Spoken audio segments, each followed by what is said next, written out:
Hey everybody. I wanted to do another live. I did one earlier today. I want to do another one regarding a video that I put up, and I had YouTube come at me for this, and I need your guys' help. I'm not looking for any money whatsoever. I just need, YouTube has told me that I need so many views to get my YouTube back up and going. And what happened was, I will tell you what happened. I did a video. I knew that Gypsy Rose was getting out this December of December 23. So I knew she was getting out. So I wrote to her and I asked her some questions regarding her release and what happened. And I told her that I wanted to make a video, compile our conversation.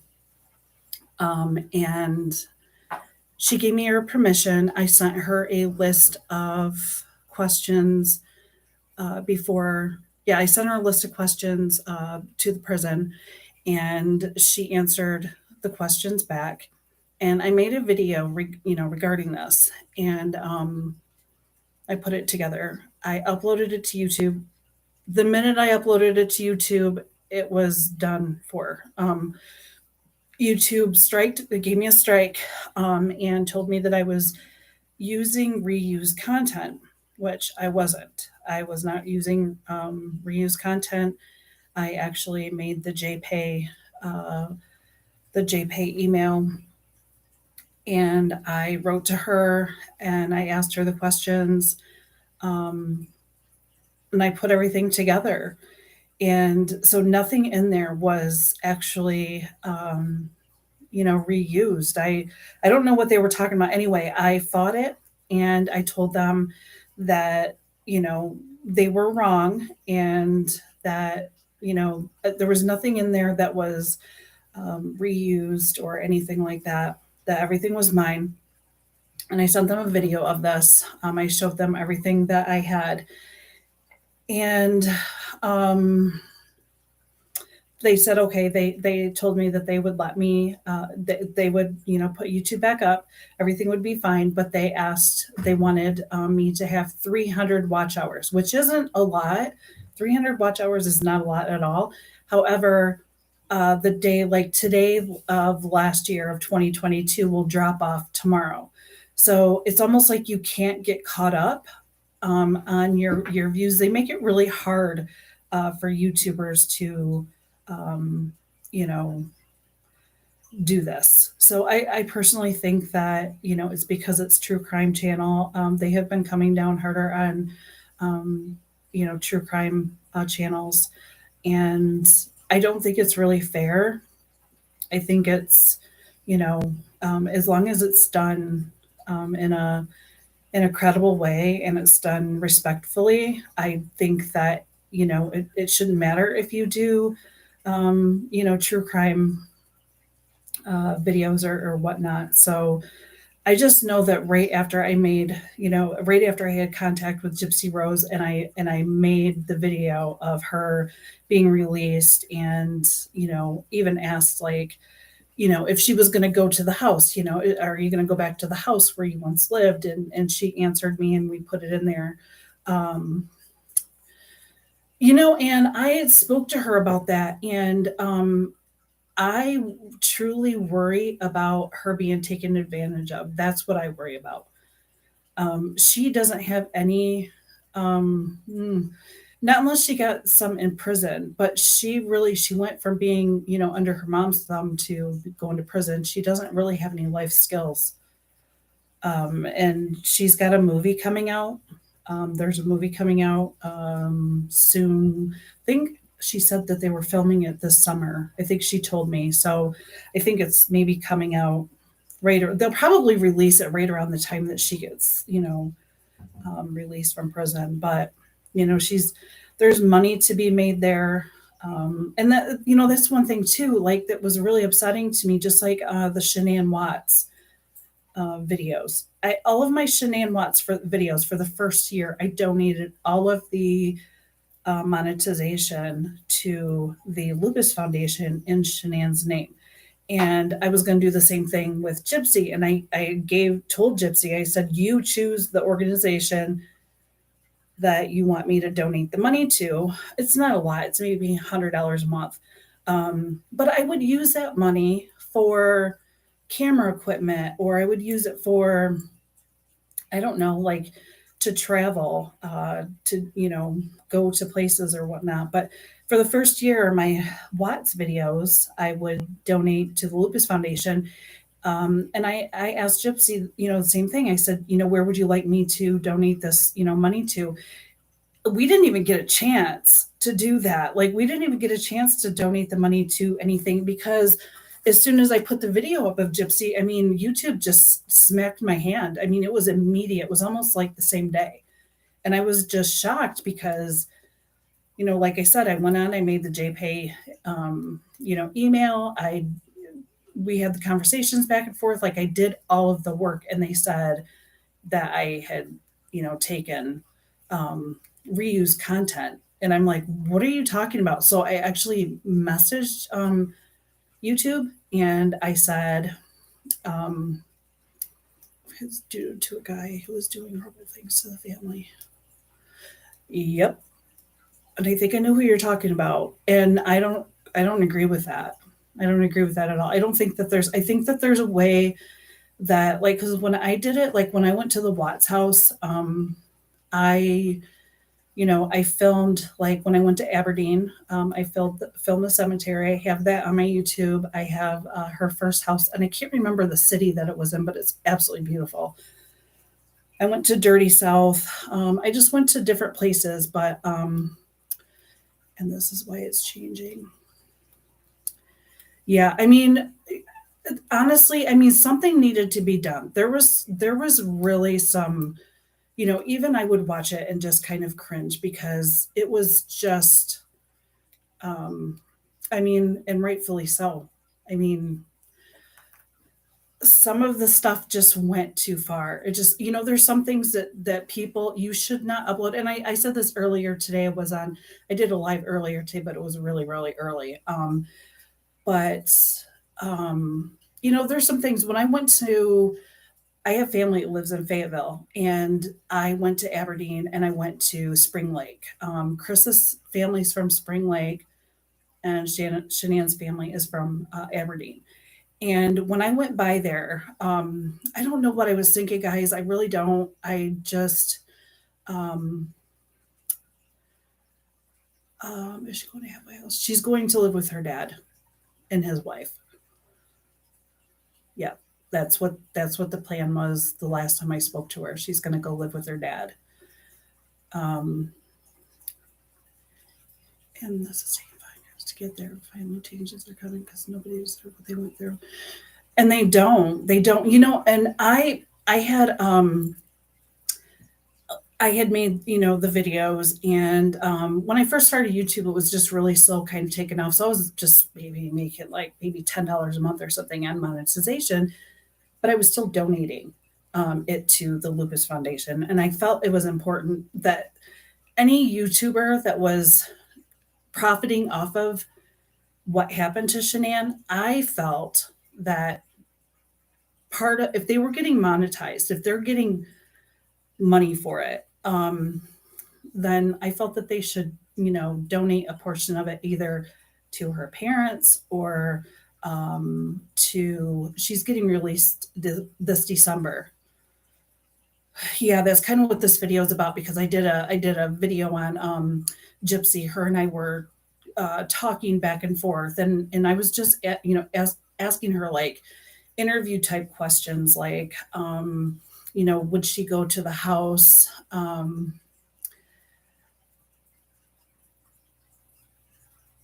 He did. I did not know that. Honestly, with the true crime like community, so like do you guys follow Kendall Ray? She is amazing. I really try to follow in her footsteps. She donates right to um she and another one for Nicole. See, there's so much you guys going on that I'm like, It's just insane. Oh, thank you, Anne.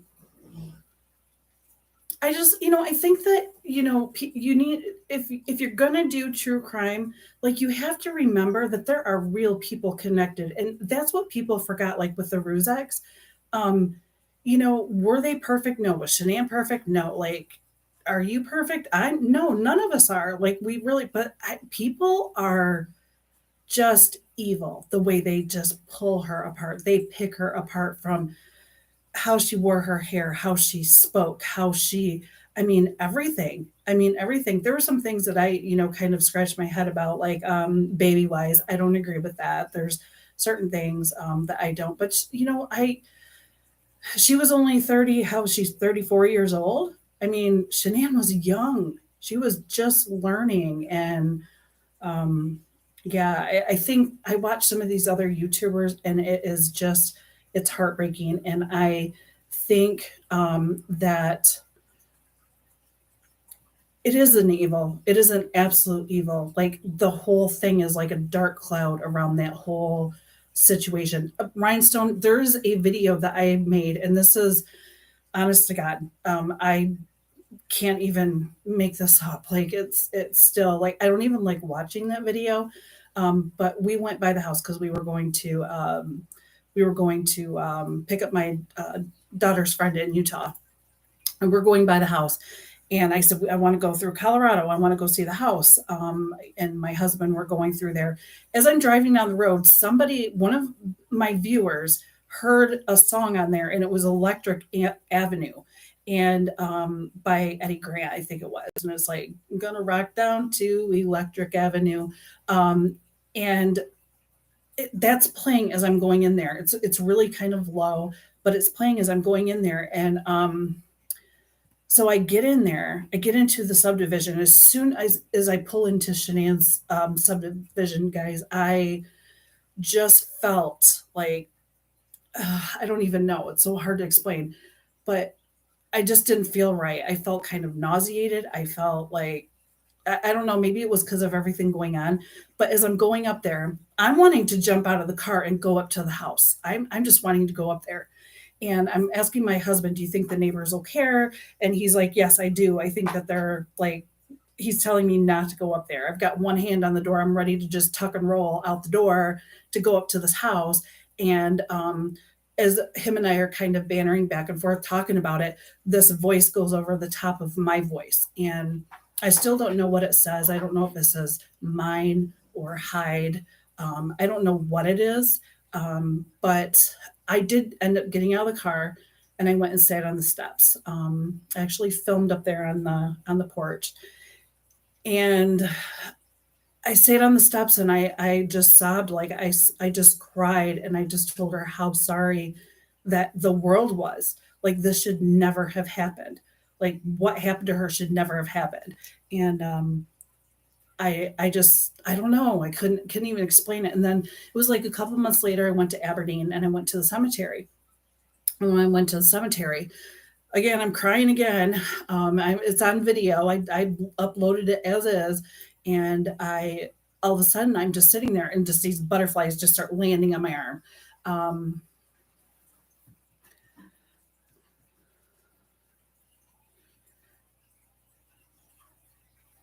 yeah, it was surreal being there. Like I wanted to be as close to her as I possibly could, and I wanted to kick the shit out of Chris. Like that's a feeling I had. Like if he had pulled up there, I would have throat punched him. Him and his like, I don't know if you guys noticed this, like bulky back or whatever. He's like a hunchback. Everybody talks about how good he looked at the end. I don't think so. I think he was gross. I think like his back, like all those muscles, like how he was built. I don't know. I just don't see what everybody was seeing in him at all. Um, and yeah, and some of the stuff that people say to Sandy, and this is allegedly, so I'm not, this isn't, I'm not saying that this is true or not, but this is out there. This is, I heard this yesterday, but I've heard that, the family's not even together anymore. Like, something like this is really really hard. I mean, not only did she, I mean, can you guys imagine? I mean, think about this. Like, that's what people don't understand. They can't disconnect themselves. It's like it's not real, you know. Yeah, NK was gross. NK was gross. Like, she really was. Just everything about her was just, I don't know. Are they? Good. Good, good. Somebody told me yesterday, I think it was, it's like on a Facebook page or something. They said that her dad has a girlfriend or something. I don't know, allegedly. So if you're telling me that, it sounds to me, Rhinestone, like you know more about that family. Are they really? Why? That's a lie. You don't have to tell me how, but do you know? Are you connected to the Ruzek family somehow? Because I kind of get the vibe that you kind of know more than, um, kind of more than what you're saying. Like you know what's going on,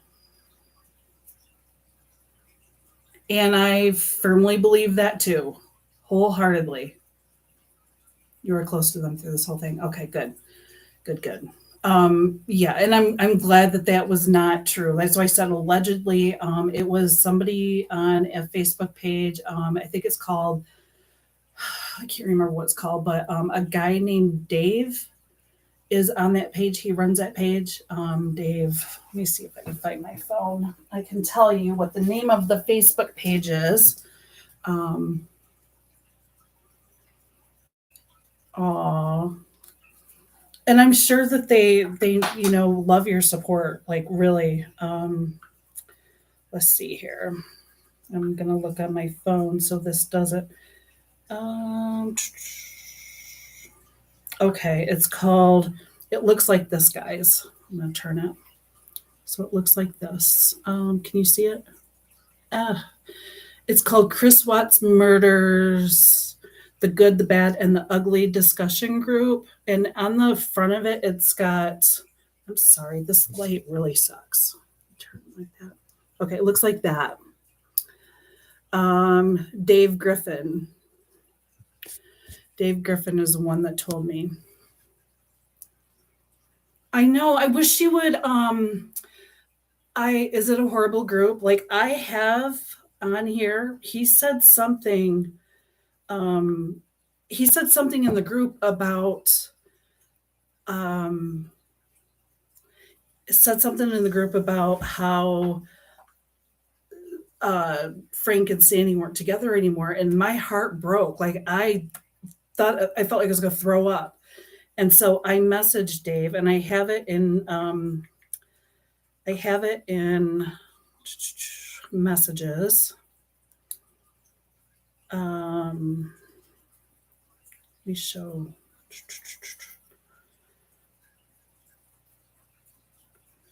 Trying to find it. So maybe it was on the page. Maybe it was on the page. I would have to go back and find it, but they were saying that Dave is harassing the Ruzek family. Is Dave connected to the Watts family? I actually I have some really good memories with my daughter because I don't know how to cook very well at all. And so we made the anise bread. And I remember going through Meyer and I was like shopping for anise seed. And I'm like, what the hell is anise seed? Like, I have no idea. I can barely get around in the kitchen, like grilled cheese, tomato soup type thing. Um, so I remember we made the Easter bread and I got a video of it and I showed her. I have my heart. I can't imagine, and I think that's what happens with YouTubers. I think that they disconnect and they're like, this isn't real. This is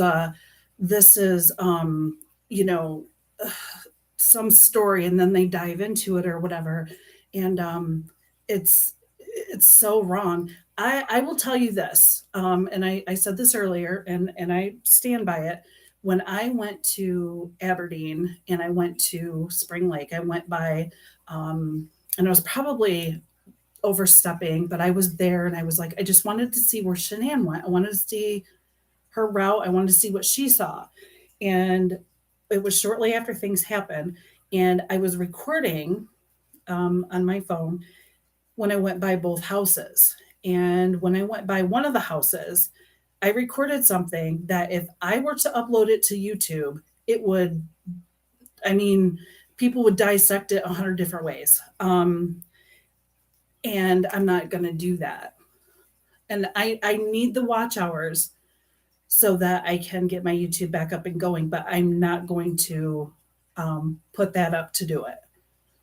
I can also pay and do like other channels do and say, okay, I've got a Patreon or here's my this or that. I absolutely do not want any money. I do not want anybody to like, pay to boost it or anything. I want to do it the right way.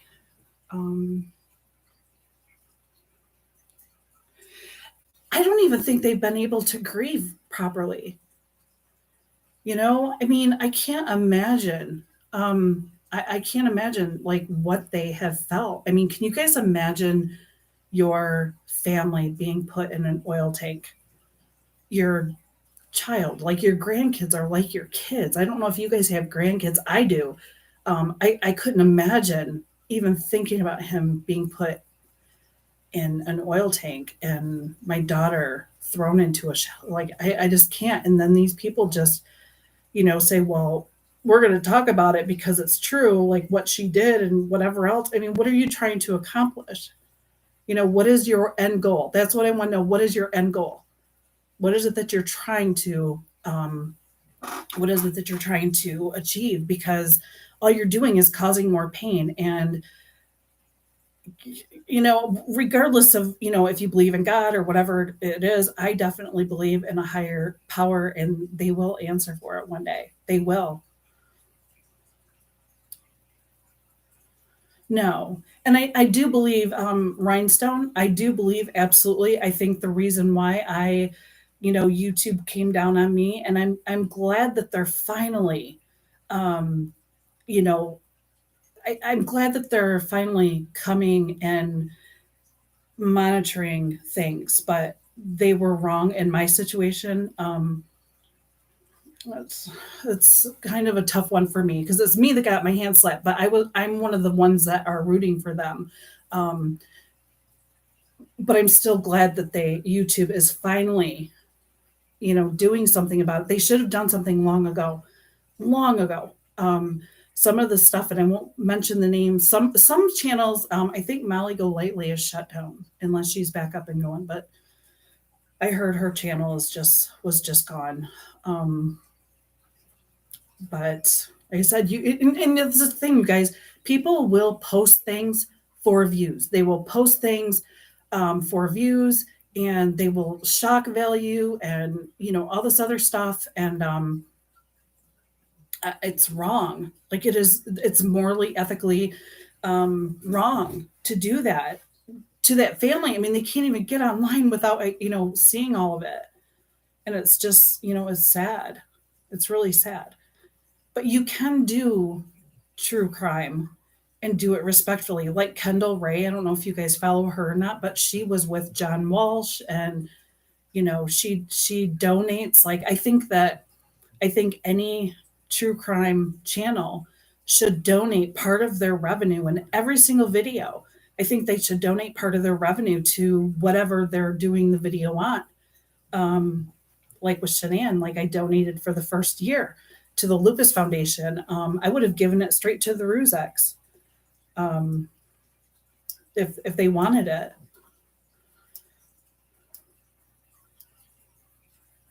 Social media is awful. It is absolutely awful. You kind of have to find your tribe within social media and then just block the people that are awful because yeah, I think Frankie. So I'll totally be honest. My daughter lives in Fayetteville. which is where Shanann lived, for a while. And my oldest daughter, she is also, she struggles with addiction. And that is the reason why I go, from Michigan to North Carolina as often as I do. I understand addiction. And when people start going on Frankie about, he's, what's going on with him, that also is something that should not be brought up. That is something that is, it's a mental health issue, you know. Um, I know, I know. Frankie and Shanann were really close. They were really close. And then people say, well, Shanann's or Frankie said he was leaving, he was going back to North Carolina because he wasn't, Shanann's maid and, whatever. And I'm like, you should hear some of the stuff I say about my brother, and vice versa. Like we say some pretty you know, cutthroat things to each other. But you know what? I would have his back no matter what. Yeah, I don't, it's like, evil just grabbed a hold of that family and just, all around, all around. Did you hear recently that NK was spotted? I heard that. I didn't know if that was true or not, but it was in Ohio. It was at kind of like a greasy spoon type mom and pop's restaurant, and this girl apparently walked in and she said she's seen NK, um, and NK seen her, and it was like they seen each other. And when the girl came out of the bathroom, NK was gone. That's what I heard, but I don't even know if that's true. Are you? Are you close to Michigan? I'm in like southern Michigan. Um,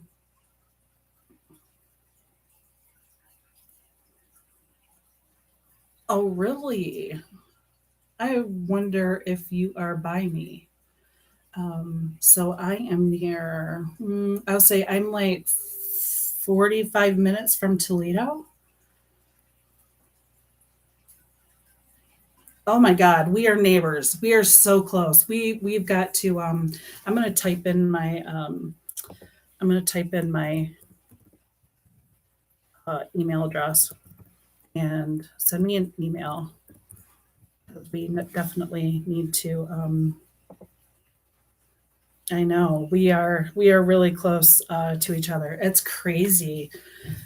So about and this is a story that I've been wanting to do for a really long time. The Skelton brothers. Um, if you are down, depends on where you're at, but they were the dad that had the three boys, and around Thanksgiving, and yeah, that is a story like I want to go to, like I just want to follow, and where he went, and different locations, and just kind of get in there and see, if there's anything. I don't think they're with us anymore. I don't, but I definitely want to go down there and see like where they were. And I don't know what I'm looking for, but that is like really heartbreaking. So yeah, that's pretty much it, guys. Like I really I want to get my YouTube back up and running, because I used to take the money. I mean, it was kind of up to where it was like 200 a month, like with my monetization. Um, and that's monetization is like when YouTube puts their ads on, and then you get kind of paid for the ads that they run. YouTube is still getting paid for my videos. So when they demonetize you, they're they're still getting paid. Like they're just getting 100% of everything. But I used to take the money, and like I said, I used to donate it to either the Lupus Foundation, or I would use it to travel to go to different places. And I actually went to Nebraska, and I was really, um, it's like that. Yeah. Can you imagine that mom? Oh my God. Oh my God, I can't even imagine. I'm three kids at the same time. Um, and she tried. Ugh, I just can't. It's really sad.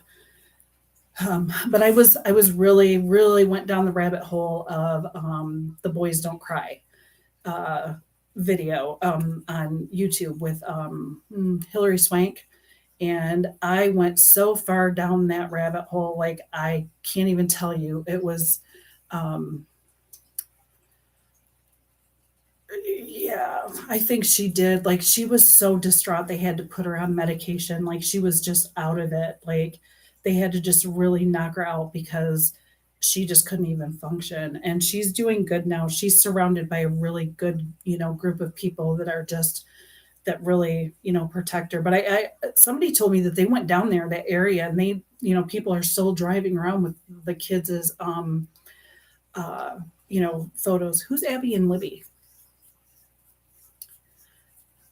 People still drive around with the boys' photos on their cars and stuff like that, so it's just so sad.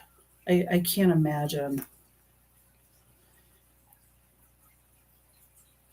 Oh God, yes. Oh God, that one is rough. That whole case is, I mean, some of these true crime cases just, oh, oh my God. Now Abby and Libby are the ones that were on the train track, right? Where that guy, okay, I'm thinking the Black Dahlia. The two little girls and that guy, and he said go down there. He like pointed down and they walked down. Oh Lord. They know it's him, like, and he was walking around seeing those girls' photos and he didn't even, it didn't, oh my God. Like, and why didn't they, I'm not victim blaming at all, but they took the photo of him kind of behind them. I mean, I don't know if they could outrun him. I don't know what. Oh, I don't even know. Like that whole situation is so sad. There's some true crime stuff I can't really get into because it makes me sad. It's really hard. And Kendall Ray actually does the same thing. Do you? There's others in on it. Do you think his wife is involved? I don't know why I thought that she could have been involved because how would you not know? How would you not like feel that in your gut that your husband is like just off, you know?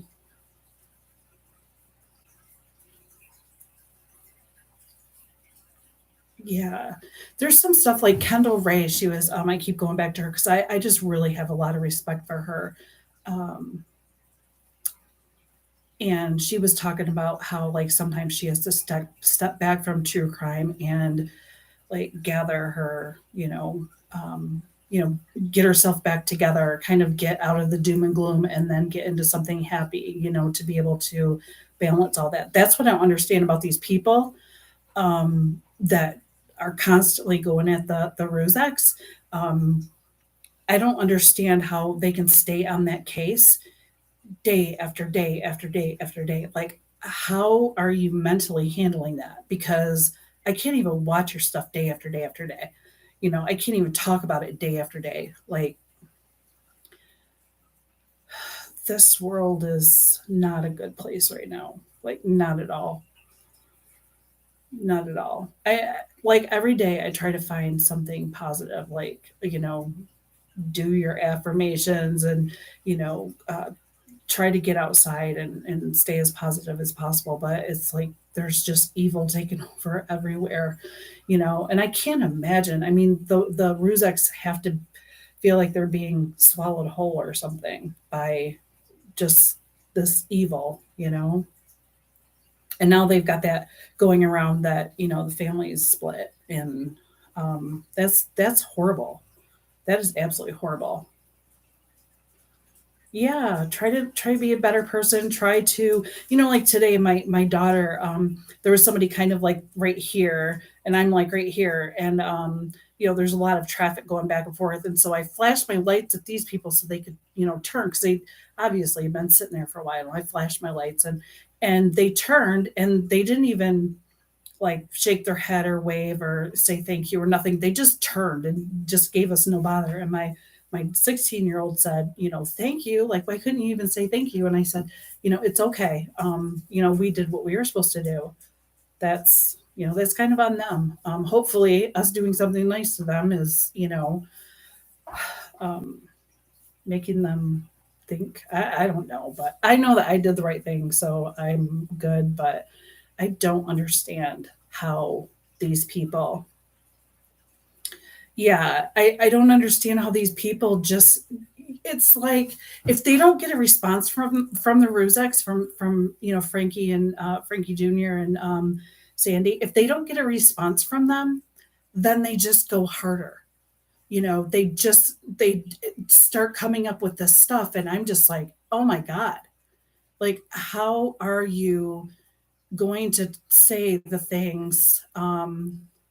Thank you with the waiver at least flip me off. Yeah, I felt like flipping them off. My 16-year-old probably would have, but I'm like, no. But yeah, I just, it's so heartbreaking, especially talking about, the things about Frankie, because that is serious to me. I understand addiction all too well. Um, I deal with it in my family. It's nothing fun. There's absolutely nothing fun about it. It's heartbreaking, and they're dealing with that on top of what happened with Shanann and the kids, and I don't know. I do hope that YouTube does you know come down, and hopefully when they came down on me, um, they're coming down on other people. I hope that they are. I heard that one channel in particular that was really coming down hard was actually demonetized. And I want to say that was the armchair detective. He was actually demonetized, is what I heard allegedly. Allegedly, I don't know if it's real or not, but if that is the case, and here's something, guys. I think um,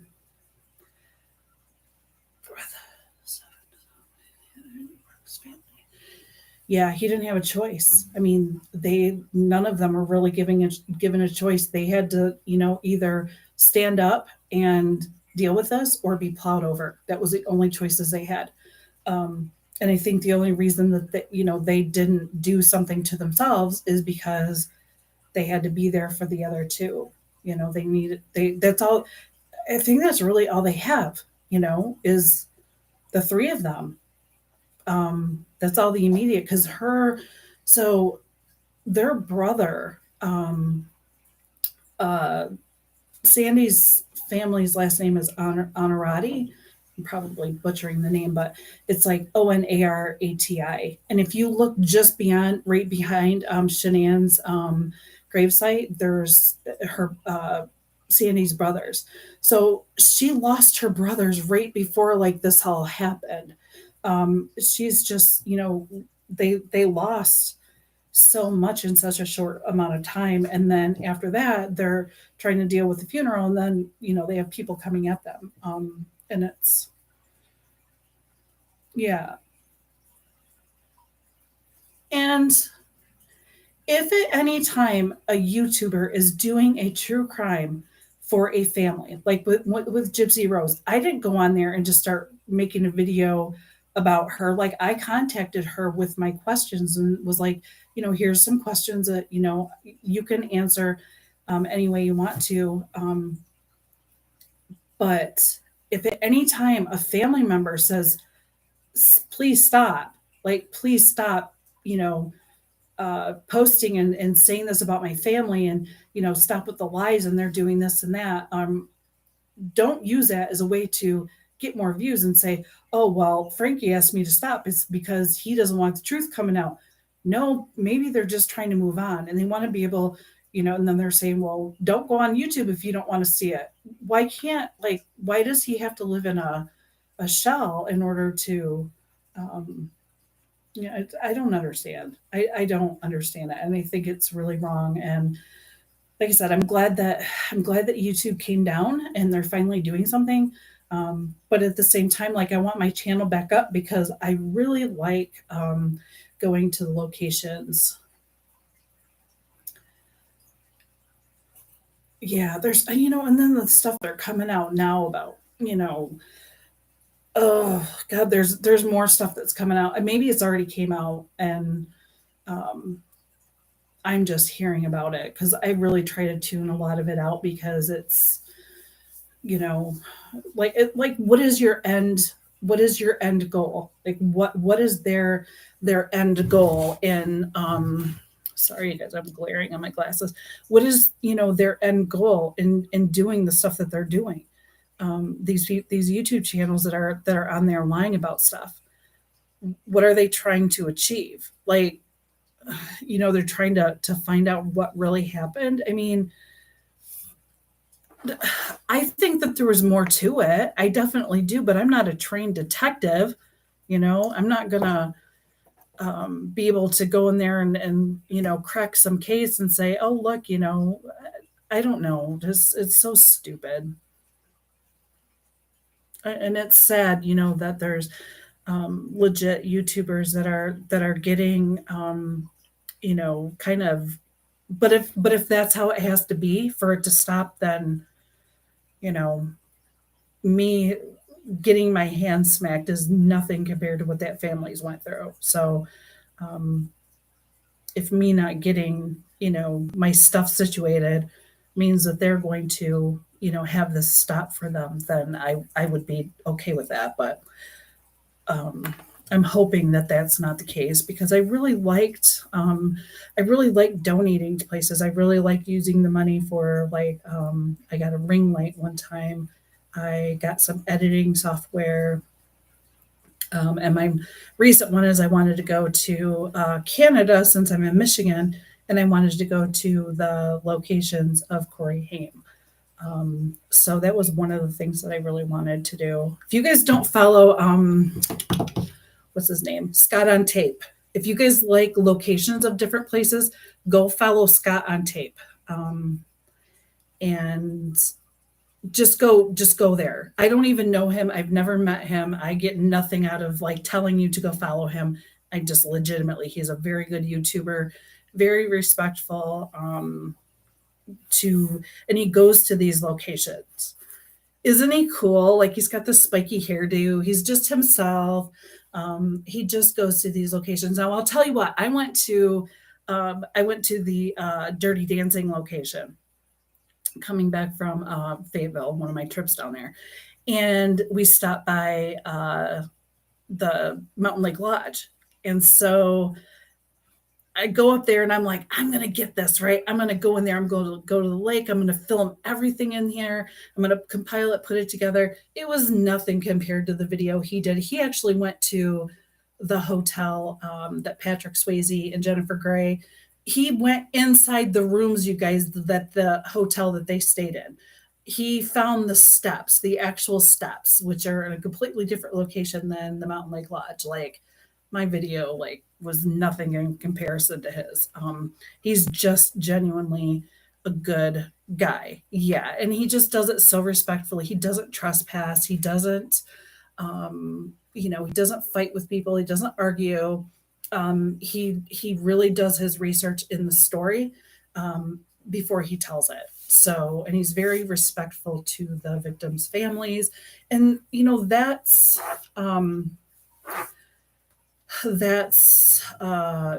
just the way that it should be done. And I firmly believe that if you have couth, if you have morals, if you have any of that stuff to you, I firmly believe that a portion, you can, it can be 5%. Something should be given to the family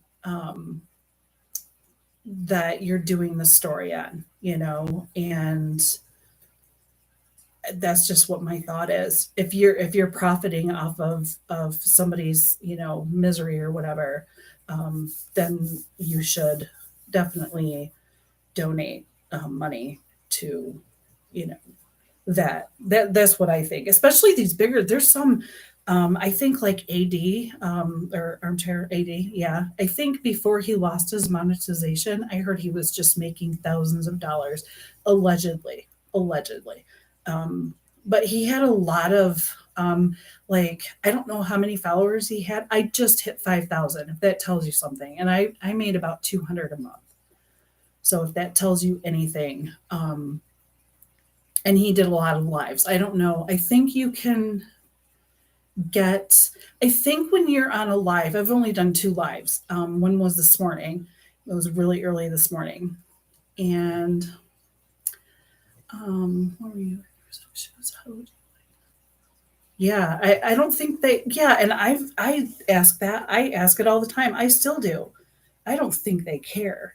I don't think they care. Like, I have some videos when I was in North Carolina that I could upload that were, you know, I could get probably a lot of views on. I could make the views that I need right now easily. But I'm not going to upload them because, and I won't show them to anybody. I have them for me, but I probably should even delete them. But I would never upload them because they would be picked apart. What I videoed is something that people could, I know for a fact they would take that and say, this is what they were doing. That's what they were doing outside the house when this person was filming. And, you know, I just, they don't need, and I wouldn't get in trouble for filming. I mean, you can film anything, but is it morally right to upload it and to cause, absolutely not. And this was, 3 years ago, 3.5 years ago. Like, I mean, I really have no intentions on uploading it at all. And I could easily, and that's, he had, oh, sweet pea. Oh, my puppy was having a bad dream. Um, I have watched live from the tutor. Yeah, I remember Frankie and his dad were on there, and they were. I I saw that, so I was there when they put the tarps over the gravesite. I didn't see them put the tarps over, but I went to the gravesite and I saw the tarps on it, and I pulled right out of there. I didn't film. I didn't take any photos. It was very clear to me that they were just had enough. That they were like, back off. This is our family. We are grieving. Just leave it alone. And I left. I do go there to uh, see Shanann, but I don't tell anybody. I don't film it anymore. I don't anything. I just go there to speak to her because I don't know. It makes me feel better. I don't know, like, we all feel connected to her, but I am not going to, hurt the family by by uploading video of it all the time for views.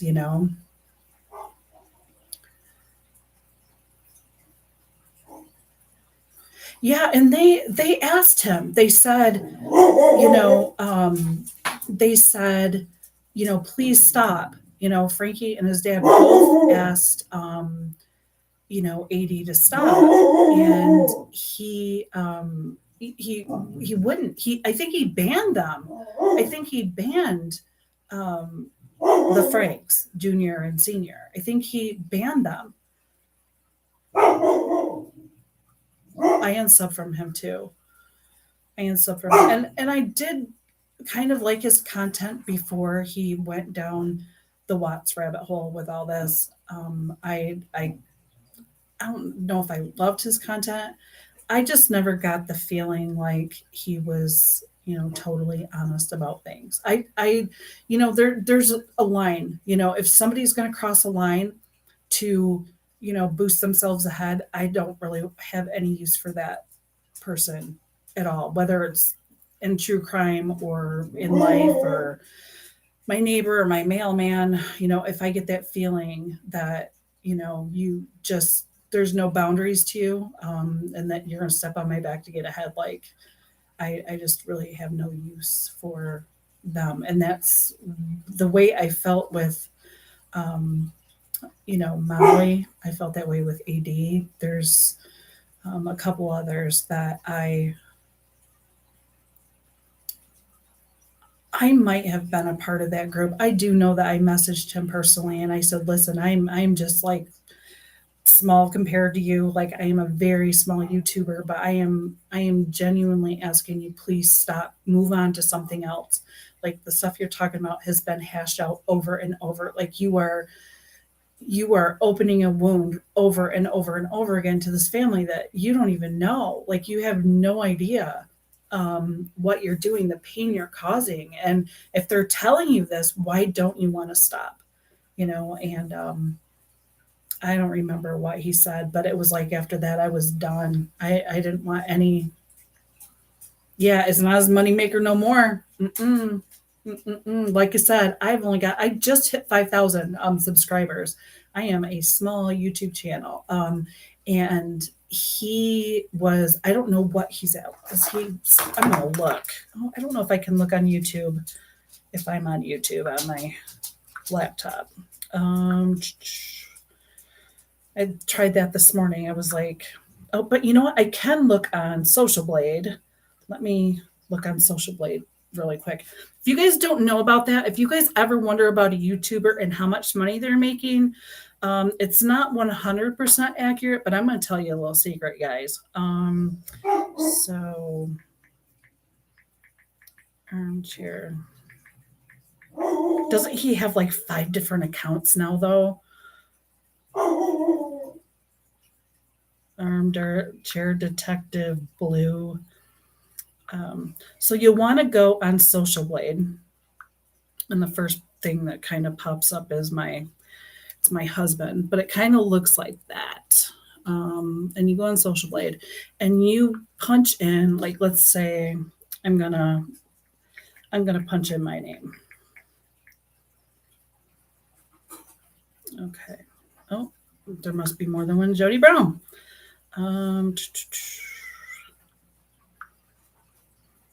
Okay, let's see here.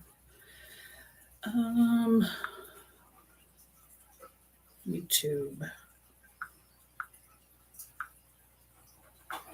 So you're basically you're gonna punch in Social Blade, and you will.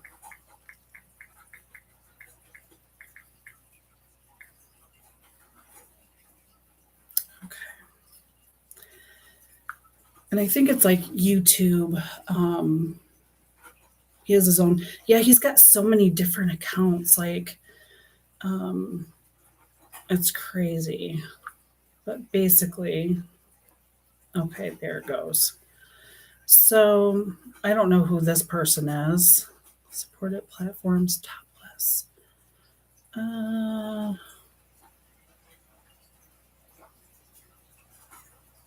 don't know who that person is. There's another Jody Brown on here.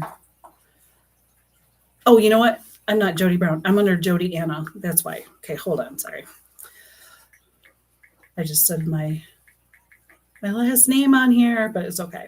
Okay.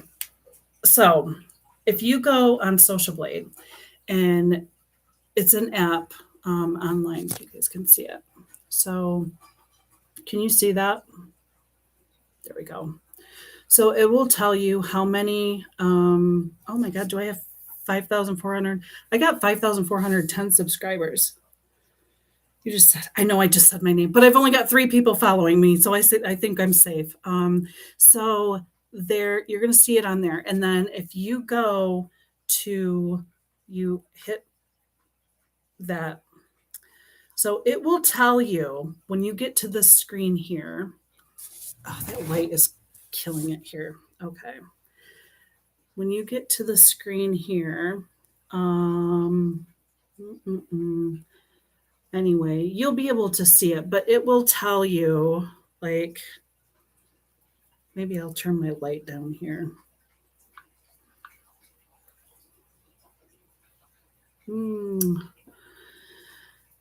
it's hard to see. But basically, it's going to tell you, YouTube will give you a rating, and you can see it right here. And I'm a C plus because I just got in trouble, but not my fault. Can I delete it from live stream? Yeah, but I mean, like I said, I've got 3 people watching right now, so it's okay.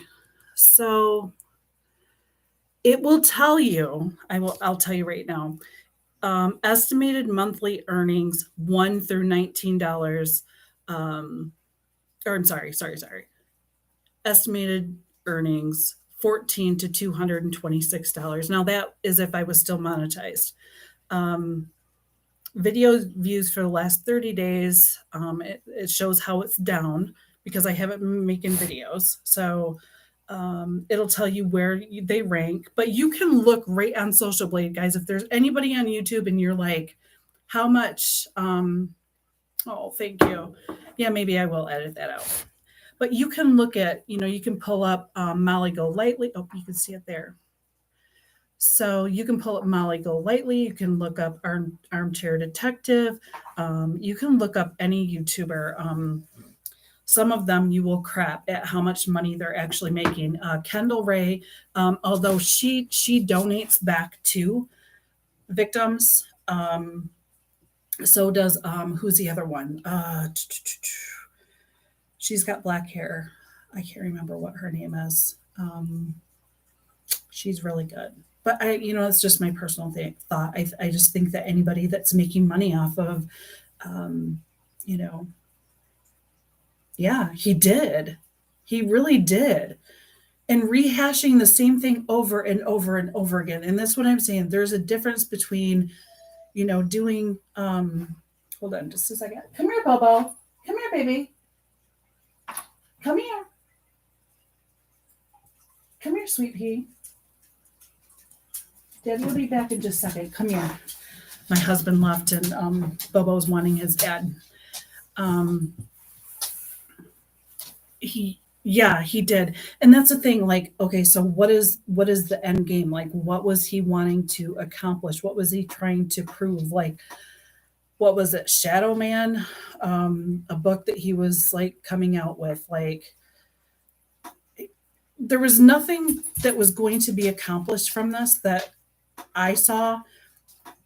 There was nothing good that was going to happen. There's nothing good that could happen from it. Like, Chris is in jail, the family's gone. Like, there's nothing good that can come out of this except leave it alone and let them move on. That is the only thing that I see that could be out of this. Now, other true crime YouTubers that are doing it credibly, I'll show you guys him. Is he not cute? He's side-eyeing me. He's like, I want my dad. But,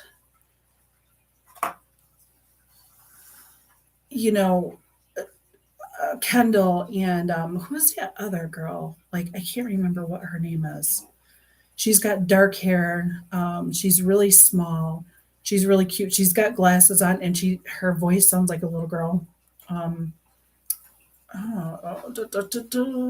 Think of it when I get off live here.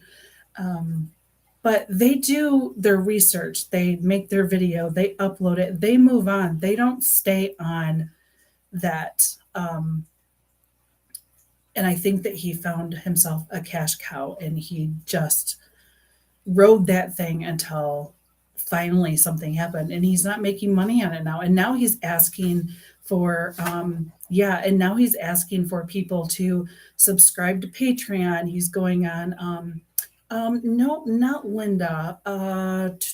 Maybe her real name is Linda. Let's see. She started her video. She was making coffee. I don't know if she still does that or not. Let's see here. I'll think of it afterwards. Let's see, true crime.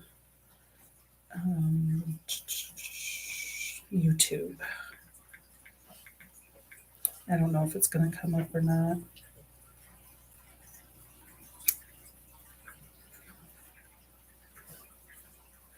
She's really good, and she actually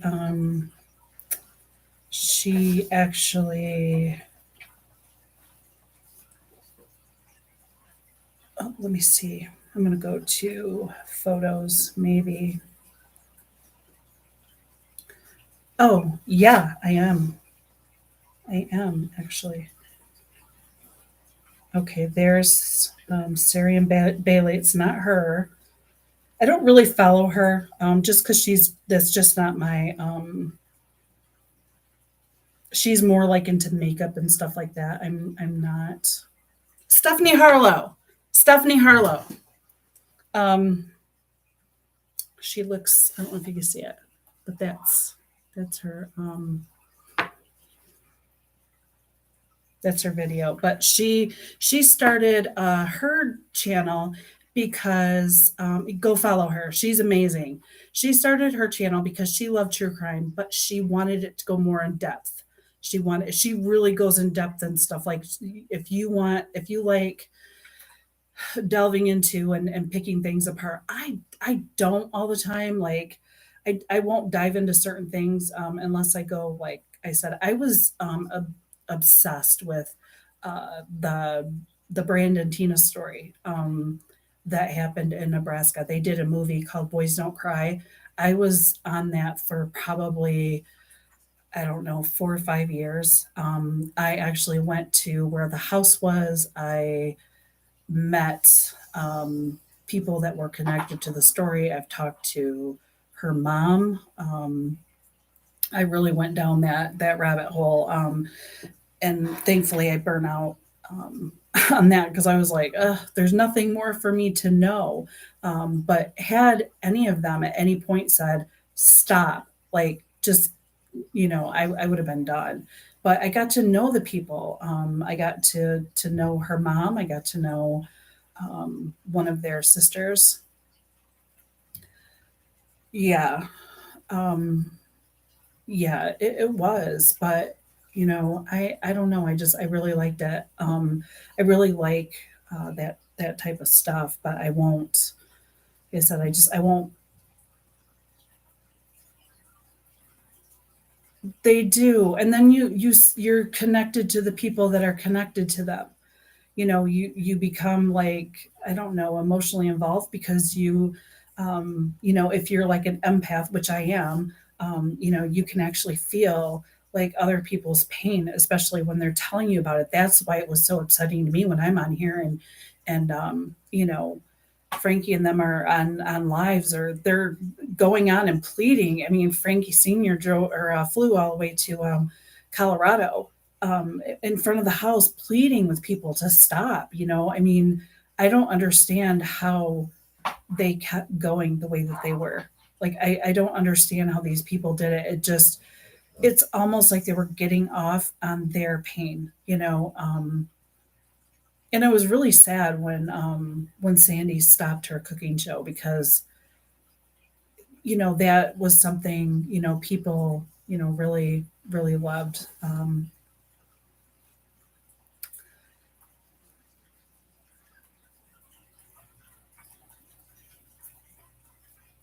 Oh, wow. You really do follow true crime stuff. There was somebody this morning too. I can't remember what her name was, but she really followed true crime too. And I was like, "You should start a YouTube channel." And she was like, "Mm-mm, mm-mm, not with what's going on, not with But there needs to be respectful people that do true crime and that give back. That financially give back to look at my baby. Isn't him cute? That is Bobo. Um, do you believe in that? Do you believe that they can give you signs? Because when I was at the gravesite, when I was at Shanann's gravesite, I lost it. Like, I was so sorry. I was so sad for her. I could just feel it, and I don't. I know it sounds so weird, but I was like, they're right here. Like, all four of them are right here underneath me. It was so emotional. I started crying. As I was crying, like, I look over to my husband. I said, "Oh my God!" And these butterflies just all landed right on my arm, and I'm just holding my arm up like this, going, "Oh my god," I felt like that was them saying, "It's okay, like we're in a better place," like, and I felt that. I still go. Yeah, I absolutely do feel a connection. I do. I have when I went to, I don't know if you remember, but when Shanann, uh, right after everything happened, I went to the house right after everything happened, and there was still stuff of theirs there. So right, if you're facing the house, there's like a fence that goes like this, and and there's kind of this walkway, kind of like where they were going into the windows or whatever. There was like a bunch of uh, patio chairs, the pads that go on the chairs. I don't know what you call them, but there was like a bunch of those there that were just like, it looked like they were bleached from the sun, and they were just kind of laying there, which is weird because I didn't see them there when the police went through there, and then I went after that, and there was like these things that were there. It was strange, but there was other things. There was like little play toys of Cece and Bella's. There was little push mowers. There was a rake. There was like a garden rake thing and a like shovel. And people were taking those. I mean, there's a video of a YouTuber where she's picking this stuff up and taking their stuff. And I was like, oh my God, nope, it was inside the fence. It was like between the fence and the house. So, like, how, there's that kind of like, there's the gate right here, and open the gate and you go in between, you go to the backyard. It was like right there, and the window wells were there too. I don't know if I'm explaining it correctly, but yeah, so here's the fence that goes between the Watts and Nate's house, and then here's the Watts house. And they don't know about people, like people were taking like stuff out of there. Like, I think somebody took the hose off the back of the house. I went there shortly after, and I filmed the back of the house, and you can still see the hose on the back of the house, like the way Chris or whoever put it on there last. It was on there just like they had left it. And yeah, yeah, they sure did. It was on YouTube. I thought that was the most horrible thing ever. Like, they had taken like this little rake that the kids were, it was like a little plastic rake. They took that. There was little push mower that they took that was like underneath the deck, and yeah, that it just, it was sad. It was really sad. Like, I can't believe that people would do that. I think Molly took something from there too. I'm not sure. Allegedly, I think I saw a video where she did, but I don't know. But I wanted to go in the house when I was there. I'm not gonna, like, I wanted to get as close as I possibly could. I did too. I took one too, Rhinestone. I'm not even gonna lie. I did. When I was sitting on the steps, um, I sat down and I was talking to her, and I was telling her like how sorry I was and how this shouldn't have happened and stuff like that. And before I left, I had like a little stone from her flower bed, and I keep that with me. Like, it's with me all the time. I have it right here in my house. So, but I wanted to go inside the house. Like, I wanted to, I don't know. I don't know what exactly it was looking for, trying to figure, yeah, their belongings, like they're, that belonged to their family. It's like he said, someone took the hose. There was stuff up on the deck that was taken. People were there just, you know, I don't know. It was just really bizarre. Heard somebody took the swing off the swing set. I don't know if that was true, but when I was there, I filmed the swing set and I zoomed in, and there was the swing was there then. It is. It is, and that's why I said, like, if they are finally doing something for people that are, just being asshats to, crime victims' families, then I'm all for it. I'm totally down for that. I just, they kind of slapped my hand, and it's like I didn't do anything. I really didn't, and I tried to dispute it, but they were pretty firm. I mean, if you know, 80's doing and they're doing what they're doing, there's no way that they're going to get their channel back because I had to send in a video to YouTube, and they're like, okay, now you just got to get this. You just got to get 300 watch hours, and so I'm like, okay, no big deal. Like I can get that really in a couple of days. However, it drops, so they make it really really difficult. So this day last year in 2022 is going to drop off, if that makes sense. So I will lose how many hours 2022 on this date. It's really confusing the way they do it, but they do it to make it hard. First of all, they want people to make content that is, nobody wants to watch recycled shit.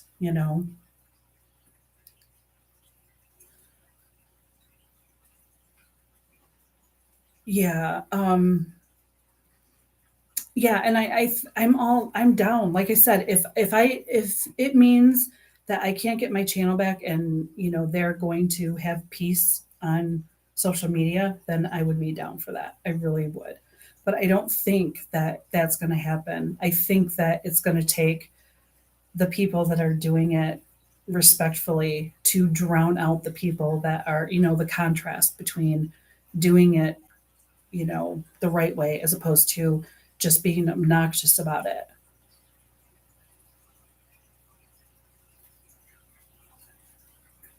Yeah, and they should. Like you shouldn't go on and find, oh well, this is something that everybody is like flocking to, so I'm going to just stay on the subject over and over and over again, and the family's messaging you saying please stop, and so you ban them because you don't care what they say, you don't care how they feel. That check's rolling in. That's what matters, and it was very clear that that's what was happening. And I don't care if that person comes at me and says anything to me about it. That's how I feel about it because that's what it was. I mean, it's clear to everybody that's what it was. And like I said, my measly 5,000 followers, I love all my followers. We've got some really good people that follow me.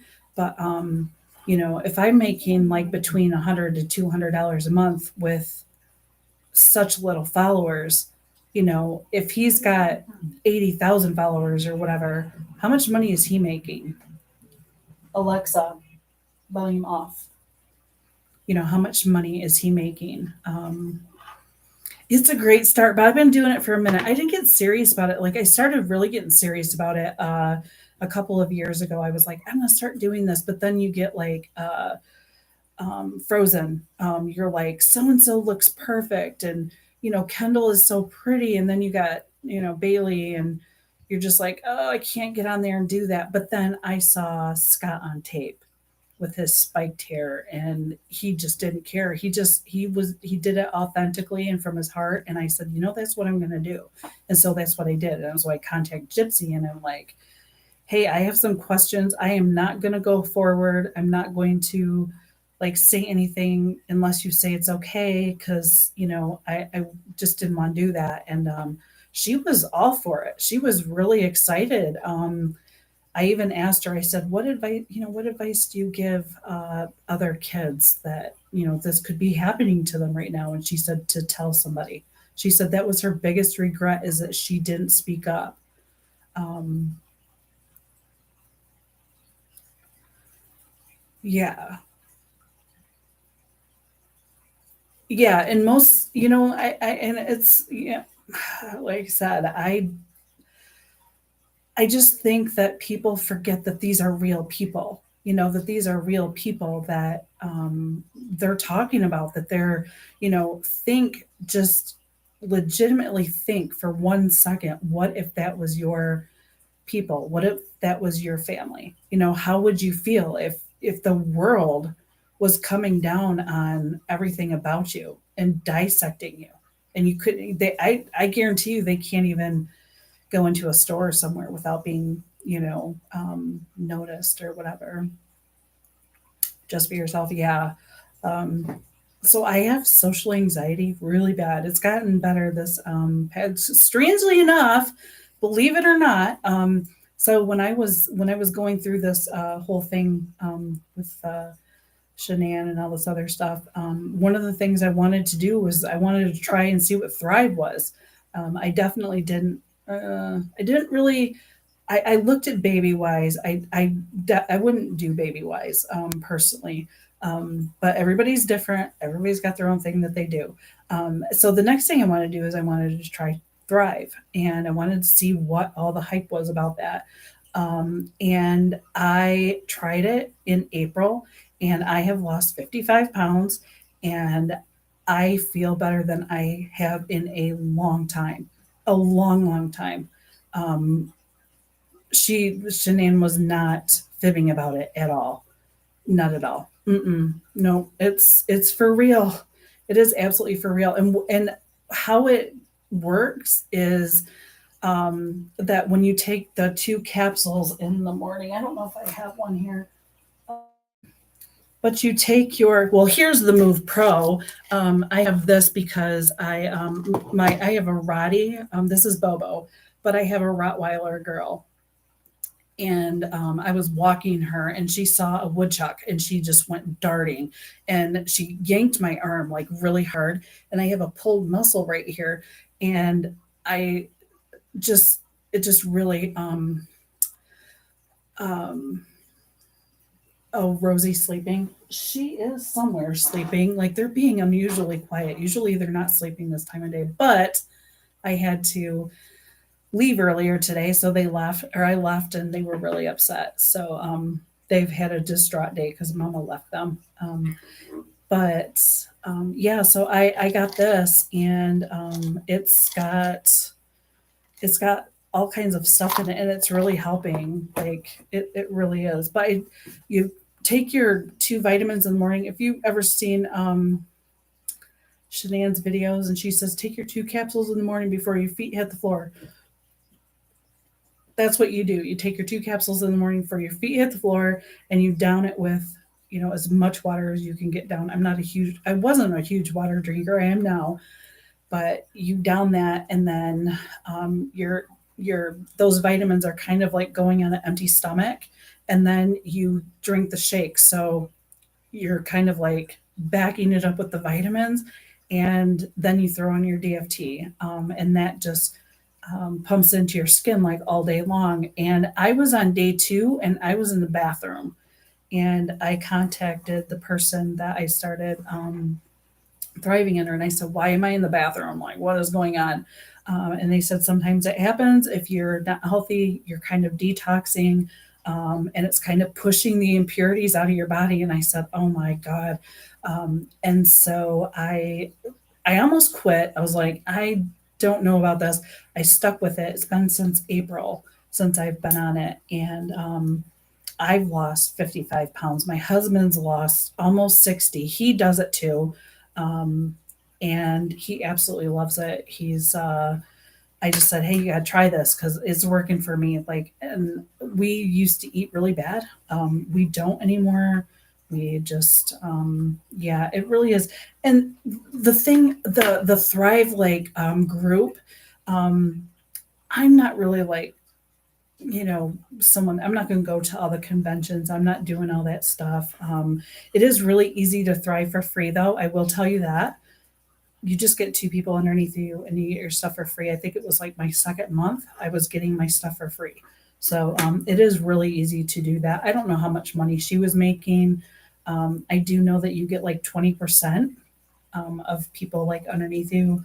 I haven't really dove too far into that. I'm actually working to get my um, notary license. I'm going to be a notary signing agent. What the heck was that? Did you see that? I just saw something like over my head. I think it was a fly. Oh, yes, it's a fly. I'm like, oh my God. Um, we're talking about this stuff. And so, yeah, so that's what I should be doing right now is studying for that. But I'm like, nope, I'm going to go on live. I'm going to beg people for views. because, and that's another thing too, like you can go on like Patreon, and yeah, it's freaking me out. It's like I saw something go over my head. But they go on Patreon, they ask, they put their PayPal link, they're like, people like, I can't pay my bills if you don't blah blah blah, then get off YouTube and go get a job. That's, I mean, honestly, if you are not, YouTube does have rules. Like, you have to follow by these rules, and they will not hesitate to boot you out now, because they've really Mr. Beast. Oh, thank you. um I don't know if you know who Mr. Beast is. He had millions of views. They demonetized him. Like, I don't know why. I think uh, I heard why, but I can't remember why it was. It was something to do with political, and yeah, Mr. Beast is a millionaire. I mean, he has so many followers. I'm looking him up on Social Blade right now. He has so many followers, and he made millions of dollars, millions. And YouTube went it and just, see, that's not right. Saying he has 161 followers, 161 million maybe. Um, what in the heck?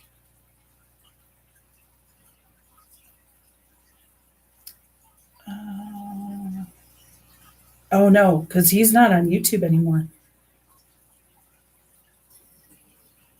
It's saying he only got one subscriber for the last 30 days.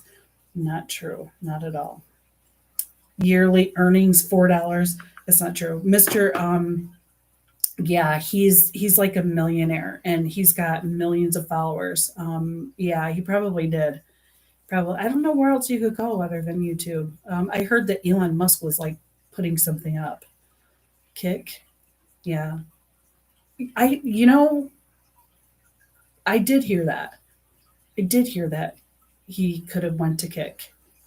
There's a couple other people that were doing it too, because YouTube is coming down. I mean, YouTube is just, they're like, enough is enough. Like, and but they're coming down really hard on everybody. And I think that, yeah, there's a few. I really like YouTube. I do. I'll probably stay here no matter what. If even if I'm monetized or not, 'cause it's not the reason why I do it, but definitely, like, when you get like a drop in the bank and it's like $200, it's like, oh, like, I can go get a ring light, or I can download, software that's like $100, or you can do something, get a rental car. And I think that's what Scott on Tape does. I think he uses his for a rental car, and he drives all over the place. He just went to where Nicole Brown Simpson. He just went and filmed like outside of her condo, and he's just filmed so many different locations and told the story. And he tells the story as he's walking up there and with his mohawk, and he's just cool. I like him. Like, he's just real. Like, he's somebody I could just probably sit back and break bread with and talk to. And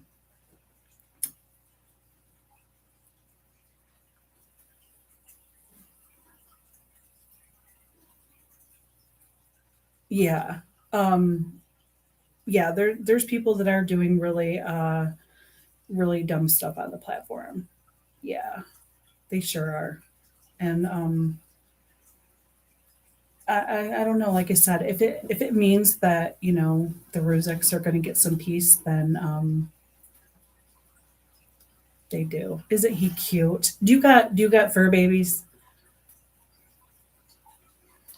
I love fur babies. I actually, I just stopped. I did a nonprofit animal rescue for 7 years, and it took its toll. It really did. That's part of the reason why I started doing Thrive, because I was in such a dark, depressed place, and I gained a lot of weight when, as part of the reason why I didn't want to get on do YouTube, because I'm like, oh my god, I don't want to do that. And I, I loved all the animals that we rescued. Like in Michigan, Indiana, all those places, it gets cold in the wintertime. And I used to just go around and um, I used to stuff bales of straw in my car. And I would find dogs that were in dog houses, and I would knock on the door and say, "Can I please stuff this dog house?" We used to get a carpet place. They used to donate like carpet samples, the squares, and I used to take them and cut like an opening so they could get in and out of there, but it would cover the opening as much as it could in the winter to keep that cold out. We would turn the dog houses, and so the wind wouldn't blow all the way in. Um, when I first started, like there was like we found some horrible things in the wintertime. So I just started doing that, and then the news caught on, and oh, I think anybody would, do it, but the news caught on, and I was just such an introvert and extremely shy. I was like, oh my god! And then the next thing I know, it's like, I think there's like 40,000 followers I have on my rescue page, and I did it for 7 years, and the last 7 years have been a absolute blur. I don't remember a whole lot. Because when I was doing rescue, it was constant all the time. We didn't have animal control for almost 8 years, and animals were just dying left and right, and nothing was being done about it. And so we rallied. We got like a $13.1 million millage passed, and we got animal control back. So um, I like animals more than people. That's why I like Kendall Ray, I think, because she's always got her animals. And I'm not doing this on purpose, you guys, I promise. He's just had a rough day. But Kendall's always got her animals behind her. Right now, she's got like this kitty, um, uh, kind of like a hut, and it's kind of sitting behind her. And her cat's like, her animals like sit all over the place. And she just does her videos. And I think that is so cool. My kitty's like bellowing right now. He wants canned food. He is whoops. So he's drama. Bobo's drama. Again, right there. Bobo's drama. He um he has to have his coat. When someone comes to the house, he usually, let's see right here. He'll this crock goes in his mouth, and he'll carry this around in his mouth when someone comes. It's his gift. Yeah, that's my Barney. He's almost 15, and he wants canned food, but he can't have it because um it makes him feel, yes, he's a gifter. He doesn't come empty to the party. He will grab anything. He'll grab anything in his mouth. Like the other day we were having work done in the house, and it sounded like someone was coming through the door, and he's looking for something to put in his mouth, a gift, and I'm like, oh my god. So yeah, Barney wants canned food, but he can't have it because he had it in the morning, and he's almost 15, so his teeth are, it's hard to keep them clean, and I don't want him to get a toothache, so he can only have it in the morning. So he's out there crying, but he's got his dry food. He's got like a feeder that feeds him constantly, but yeah, he's acting like he's dying, but he's not. But Bobo is actually just, we call him Eric Foreman because everything about him is drama. He doesn't like his feet wet. He doesn't like the rain. Um, he likes his coat on all the time, although I have to take it off him um, sometimes so his skin can breathe, but he wants that coat on him all the time. He's just drama. He's a shelter baby. I got him from the shelter when he was younger, and his sister, I don't know where she is. She's a huge Roddy. She's almost twice his size. Like she's just a massive like bear. But do you? I love that's. I had a boxer, Nixie, and she died.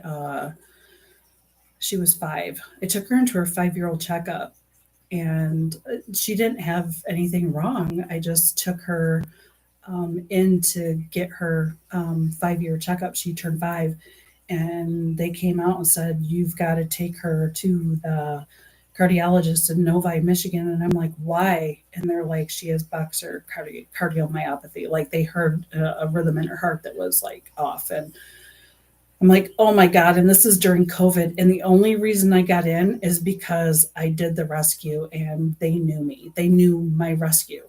Um, so when I called them, they said, we don't have any openings for like 90 days, blah, blah, blah. And I said, oh my God, and I started talking to the lady and I said, I run, Saving Innocent Souls at Jackson, blah, blah, blah. And she's like, oh my God, do you? And I said, yeah. And she says, hold on a minute. She came back and she was like, can you be here tomorrow? And I was like, yes. I did feel bad because, I kind of threw the rescue name to get her in, but I was willing to do anything to save her. And so I got her in the next day, and they gave me a bag of donated medication. The medication for boxer cardiomyopathy is really expensive, and so they gave it to me, and came home and I put her on a food and stuff you sprinkle on her food that helps strengthen the heart and all this stuff. I was doing everything. She was gone in less than a month. She just kept collapsing. She kept passing out. Her heart was just not working. And I remember I had her in the room, and I was like, I had her up on the bed. I was like, come on, Nix, come up here and cuddle mama, come love mama. And she was fighting to get out of the room. I was like, okay, okay. So I opened the door and she left out the door. She went to see my husband, and my husband said he just knew something was wrong. And so he took a picture of her, and like 5 minutes later, she went to her crate and she just died. And it broke my heart. Like I thought I was going to die. Um, and it was then that we went to pick up my friend. We dealt with her, the cremation and stuff like that. And then my daughter's friend, her mom had passed away. And her dad had already passed away. So she was basically had no parents. And so I was like, she's going to come live with us. So we drove to Utah to go get her. And as we were driving to Utah, I said, I want to go through Colorado. I want to see the house. So that's when we went to see the house. So it was a good distraction. Um, Boxers are amazing. They're kidney bean. Like she used to come, like you come home and they're just like, kidney beaning towards you, like that wiggle. Oh my God, I just miss it. And their little bodies. Bobo is shaped like a boxer. So like when we came back after, so quickly, like, oh, they're just love, and their flaps, their jowls. I mean, they are just so perfect. They're just love. That's all. Do you know? True story. I was told this allegedly. Every boxer has a heart on them. So Bobo's is actually underneath his chin. He's part boxer. Bobo is. But Nixie had hers right on her chest. And they say just like a Jeep has Easter eggs, like there's an Easter egg on Jeeps, there is a heart on every boxer. And a vet told me that. So I looked on Nixie and I said, oh my God, it's right there. And Bobo's is right underneath his chin right here. So that's just really cool. But when we got back, um, a friend of mine who works at the animal shelter, she says, we got a little boy here that needs a home and he looks like a boxer. And I said, oh my God. So she sent me the video. I said, I'm going to get him. So we go there and we get him and we bring him home, and, day by day, he's looking, I'm looking let me know if you find them. Let me know if you find little hearts on them. And so I ended up doing a DNA test on Bo because he just, but he's a pit bull, boxer, Shar and bulldog. So he's just like a mix of everything. He's such a sweet boy too. He's just love. He's just a doll. Yeah. He's a lap puppy too. He's 80 pounds, I think, 80-ish pounds. And he wants to sit on your lap all the time. If I'm sitting in the recliner, he'll like crawl up on me, and it's like, can you hear him snoring?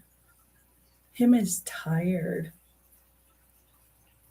I swear I didn't leave that long today. Like he gets really distraught when I leave. My husband says, you need, because I work from home, and my husband said, you need to leave them more because they, they're so used to you being home that they don't know what to do when you leave. I'm like, I don't know what to do when I leave. Like, I love them. Like, they're my babies. That's why I like Kendall Ray. Like, 'cause, like, you watch her videos and you just see their babies in the background. It's like, ugh, I want your baby. I know. I know. Or Rosie's sister. So I do run rescue, but I firmly believe in responsible breeding. Like, you have to health check the mom and dad and like all of that. And my husband, he had a Rottie years ago that was and did you a puppy? Oh, you had to bottle feed your baby. Oh my god.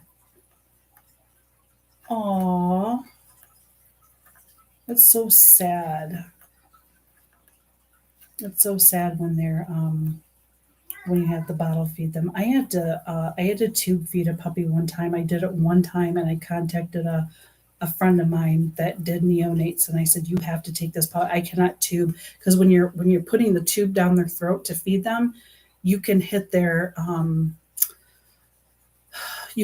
lungs. Like, you can drown them. Like, if you aren't, it's horrible. I don't ever want to do it. Oh, does he suckle? Oh, it's so sad when puppies suckle. Like, when we get puppies in the rescue or dogs and they suckle on, blankets, or sometimes pitties especially, they suckle on blankets, and it breaks my heart because it tells me that they're away from their mom too early for whatever reason. It's just so sad. People don't understand, like, they need to stay with their mom, a minimum of 8 weeks. Like, they really should stay with their moms. And because I mean, the moms stop feeding them, and they go on, regular food, but the mom teaches them manners. So when they say, well, the mom has had it with them and she's snapping at them and she's whatever, no, she's teaching them manners.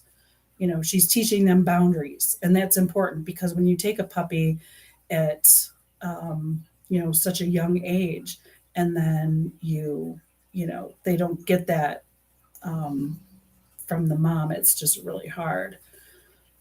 Oh God, that is so heartbreaking. I mean, thank God you were there to take him though, because there are some babies that don't have anybody and they pass.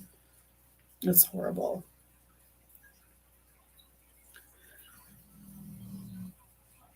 Yeah. I mean, but people do it like all the time. Like, I have a outreach house. Well, when I was doing rescue, I have an outreach house that we used to go to, and this guy repetitively bred his pit bull. And I'm like, my God, like, go into a shelter one day and go look at all these that have no home, and you're out here backyard breeding them. Um, I finally had to walk away from that because it was over and over and over again. And I would see these puppies and they're chained up to dog houses, and it's like, oh my God, I don't know.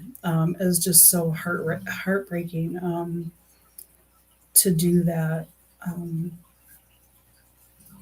how old is he now?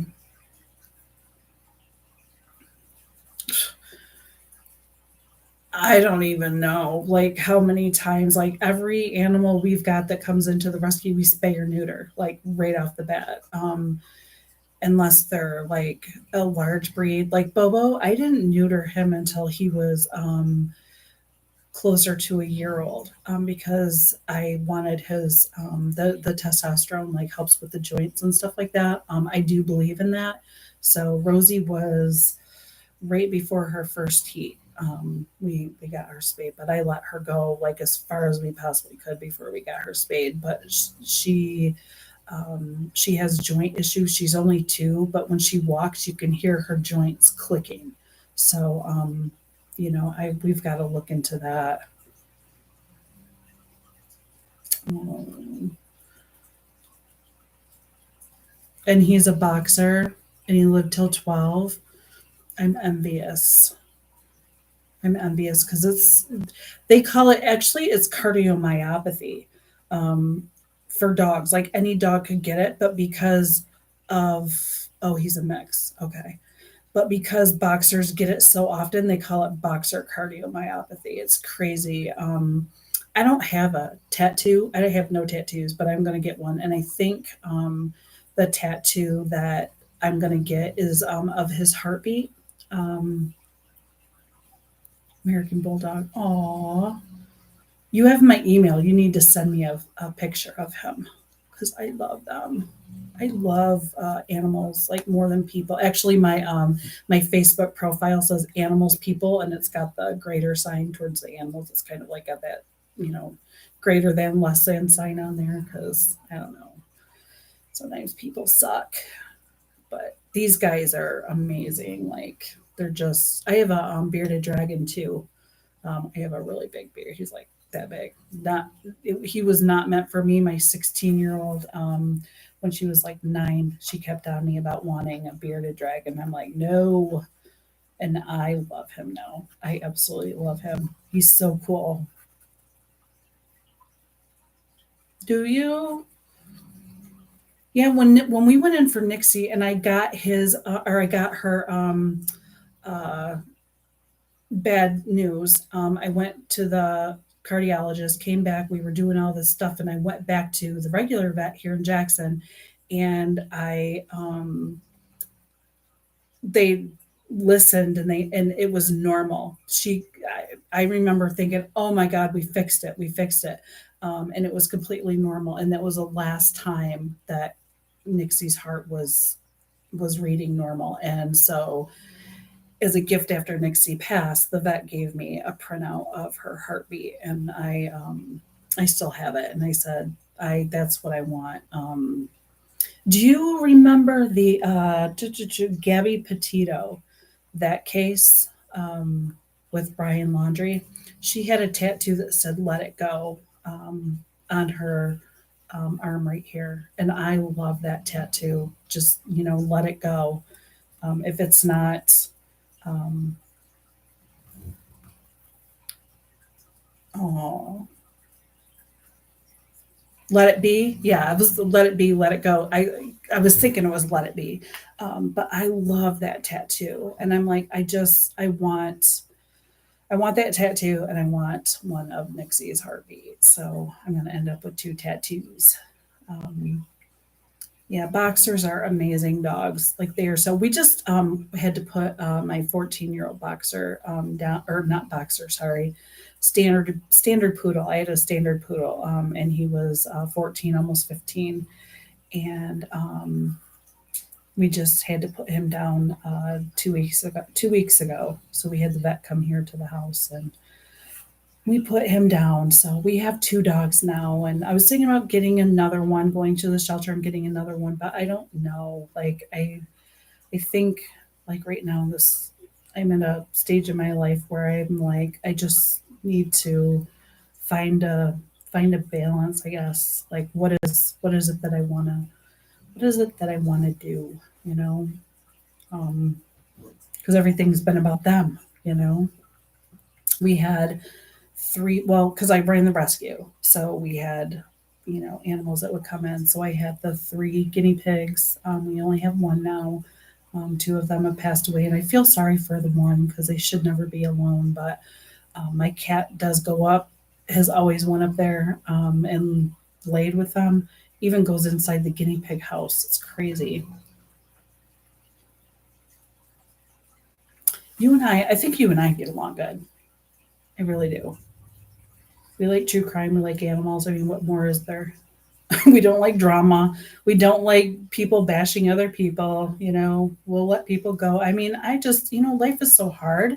Like, there's so much going on in the world right now that life is just so hard. Like, I don't want to add to it. Like, I don't want bad juju. I think what you put out in the world comes back to you one way or another. Like, I do. And I just don't want anything bad, coming back to me. And I don't want to make anybody's life harder.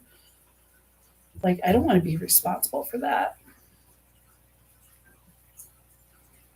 Yeah, isn't that crazy? It's like you just find your people. You're like, okay, I like you. I will you're now my friend. Like that's just, how it is. I have a few people like I have a girl in Canada. I was hardcore into animal rescue.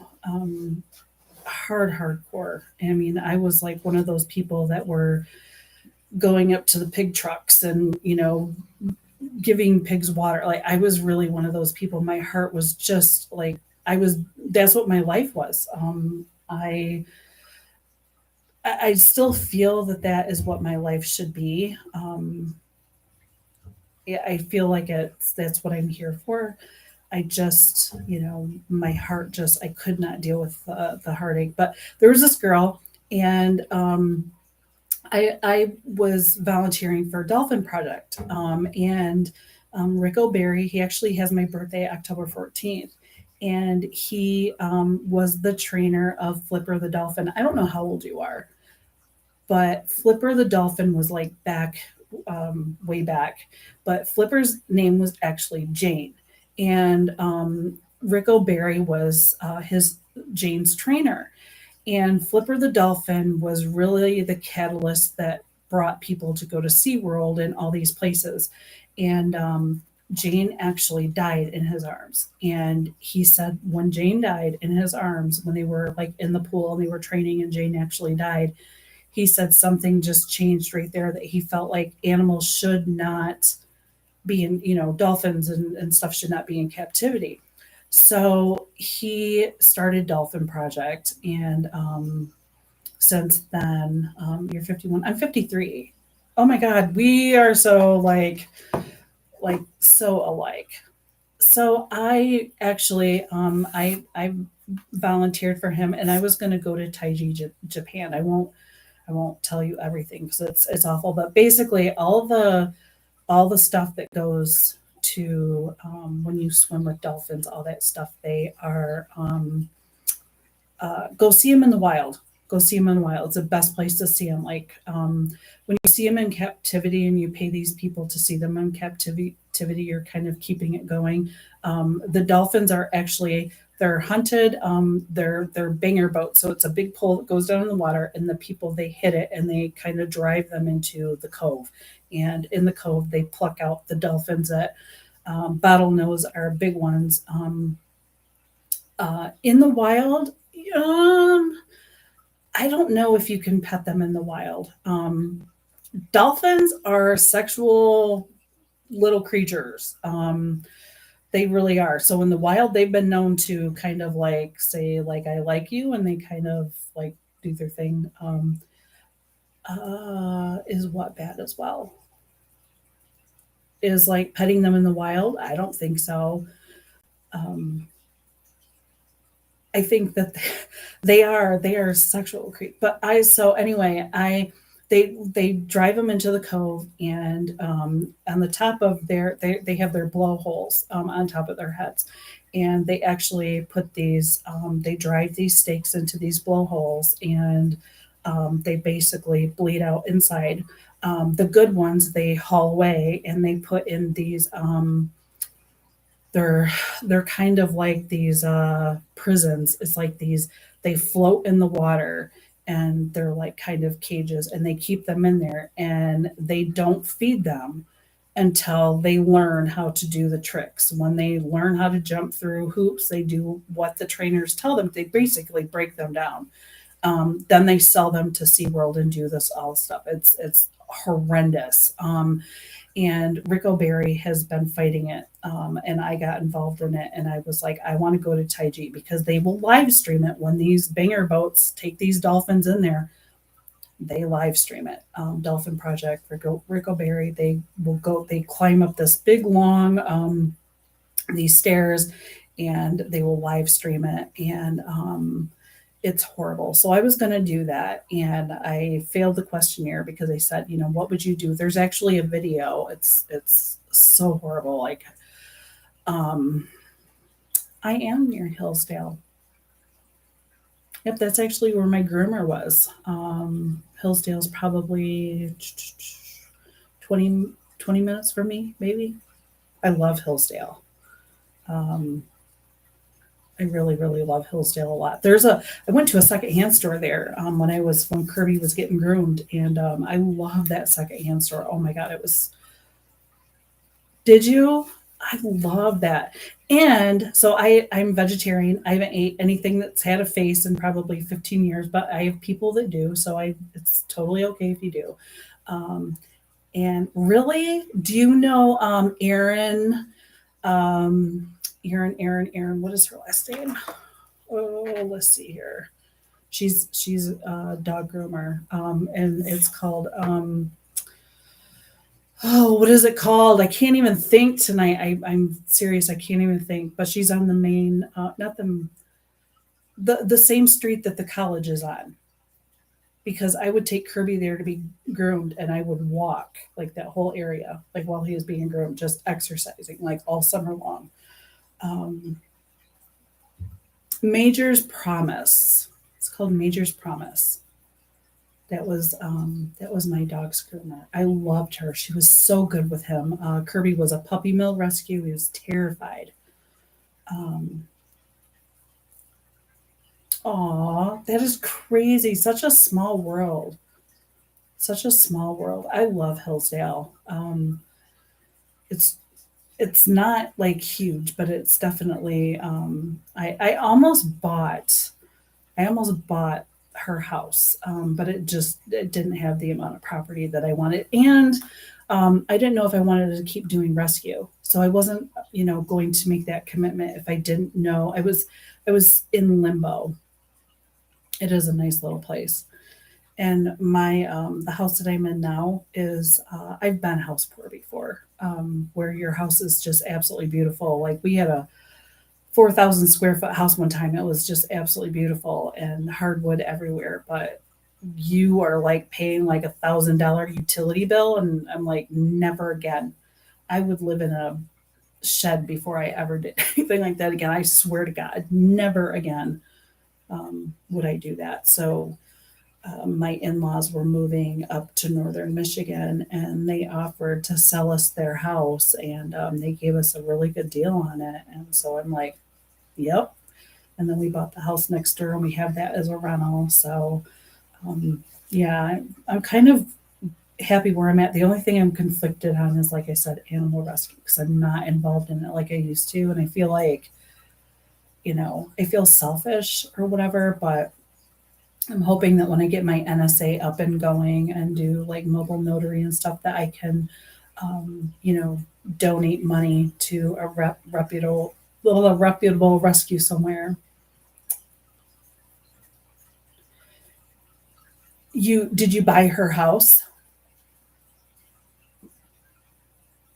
See, that's the way, and you're lucky because the housing market right now is really, really rough, and it's hard to find housing.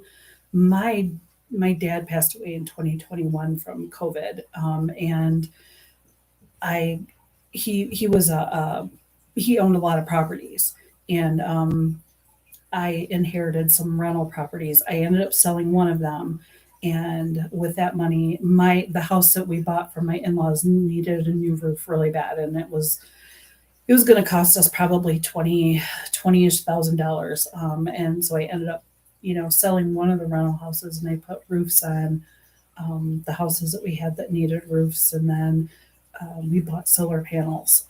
So we still have three rentals that we have to deal with, which are a pain. But if somebody passes away, or somebody in the family is going to sell you something, it's just better to buy it and not be house poor.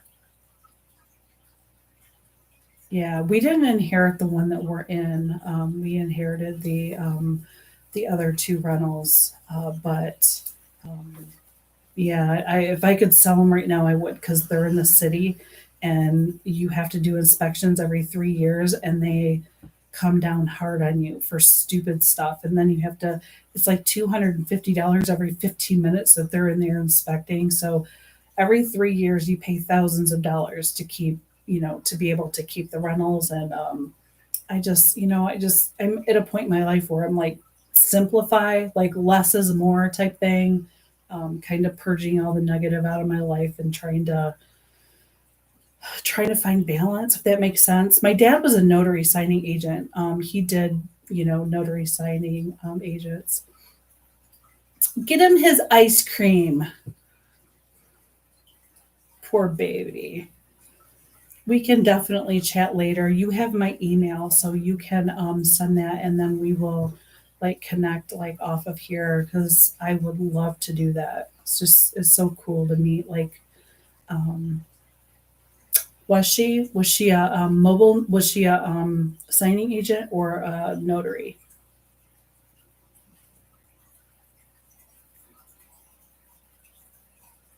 'Cause I'm actually training to be a signing agent, which is like where you help people with like their loan paperwork and stuff like that. So yeah, so I have my notary commission. I'm a notary right now, but doing, I'm studying to be a signing agent. So, um, and it's really like, I know my dad did it, and I was like, it's no big deal. Just go get my notary and I'll do this. But it is more detailed than I ever thought, So, but you do that. You go take care of your boxer. I'm gonna jump off of here. I'm gonna love on this baby right here.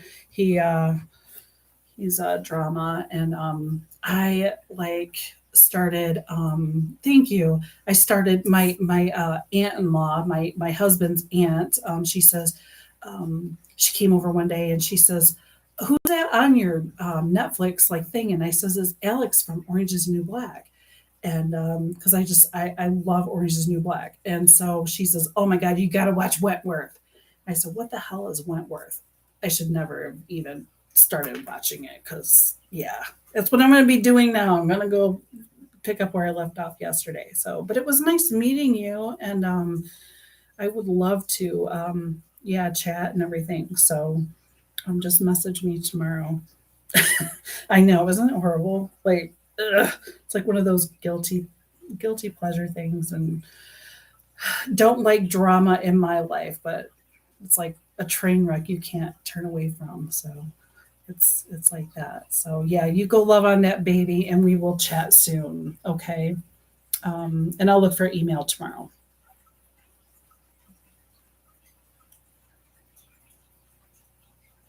Okay, all right, bye.